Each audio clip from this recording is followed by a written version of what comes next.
glory days, yeah, they'll pass you by. I love that song. That song is so true because you know what? The glory days pass you by. That is for sure. It happens so quickly. The other reason that I really love that song is that it reminds me of high school. And you know, the good thing about high school is that everything is simple and we can become anything we want to be, and our future is super bright. I love that about high school. And you know, when I was in high school and when I was in 8th grade, I was the quarterback of our football team. And I remember in 8th grade, we had this great football coach named Coach Warner. Roy Warner was his name. Great guy, great football coach, really taught us a lot about life as well as football. And I remember that Coach Warner really thought that we ran 4 plays better than any other plays. It was the 44 dive, the 28 sweep, the 25 scissor trap, and then the bootleg pass. Those were the 4 plays, and we ran those over and over and over again. We had a few other plays, but those were our main plays. In fact, every game we played that season of 8th grade, we ran the same 4 plays to start off every game. All 10 games, we started out with the 44 dive, then the 28 sweep, then the 25 scissor trap, and then the bootleg pass. And in all 10 of those games, we scored on one of those 4 plays. It was amazing. We had a great time doing that. And it was so easy to do that because there was no scouts and nobody was, you know, filming us and, you know, checking out for the next week what kind of plays we were going to run or anything like that. We just got to do whatever we wanted to do. And so we ran those 4 plays and we kept scoring touchdowns. And what Coach Warner understood was that sometimes you need to call pre-called plays. Plays that you plan to run before the thing ever starts. And whenever we run pre-planned plays, it always seemed to work.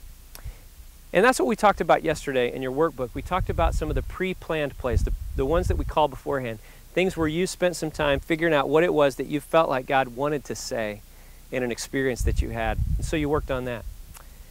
Well, we moved up to high school and we started playing varsity football, and it got a little bit harder. It got a lot harder. The players were bigger and stronger and faster, and they had these things called scouts. And so what the scouts would do is they would come and watch us for 2 or 3 weeks before we were going to go play them, before we went to play that team that they were from. And what would happen is that they saw exactly what plays we ran, they saw what formations that we had, and they would set up these defensive schemes to stop what it was that we were going to be trying to do. So we would absolutely come up with a game plan, but a lot of times in the middle of the game we would realize that the stuff that we thought was going to work against that team really wasn't going to work at all, and so we had to make some changes. You know, we would run plays sometimes like that when we'd run an option where we would have 3 different things that we could do in the same play as we saw the defense unfold. And sometimes we would even call an audible. For those of you that maybe don't understand football or watch football or whatever, what an audible is that the quarterback gets up to the line and he looks at the defense, and if the quarterback sees that the defense is doing something that is going to stop the play that they've already called, then the quarterback will call a series of numbers or words or hand signals or whatever to get the play changed from the line so that everybody on the offense knows, hey, we're changing, we're running a different play, and hopefully that is going to cause us to win the game because we're going to run the right play for the right moment, okay? Those audibles that we would call were so helpful to us because we could determine what was going on and we could try to win even though it didn't look like it was going to work out okay. All right. That is exactly the essence of leading worship, because sometimes we think we had the right game plan. We think we had the right called play or thing that we were going to say or do or pray or whatever. But as we get into the moment, we realize that really what we thought was going to work isn't going to work at all. Now, yesterday, again, we talked about those pre-called plays. How do we get ready? How do we come up with a game plan that's going to work? But then today, what I want to tell you is that sometimes that is not the thing that's going to make it happen.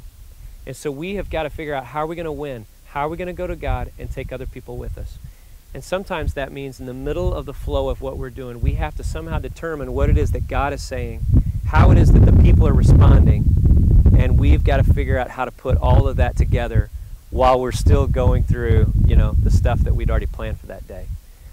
That can be a difficult thing for sure. So the problem is sometimes what we do in those moments where it doesn't seem to be working right is a lot of times what we'll do is just sing a song over and over again or something, and you know, hopefully people will catch on, and they don't usually. Or maybe we'll just start talking and we'll just talk and try to get people fired up by the way that we talk or get them involved by the way that we say things. But ultimately, we just say too many things. And, usually people, it doesn't help. What I want to tell you is that sometimes God is going to call you to be quiet. And he's just going to have you go through the process that you already had planned out, even when it doesn't feel right. There's other times that God wants you to speak a word of encouragement over people. Sometimes he wants you to speak a word of challenge to people. Or other things. There's a lot of things that God may want us to do in those moments where it just doesn't seem like the game plan is working right.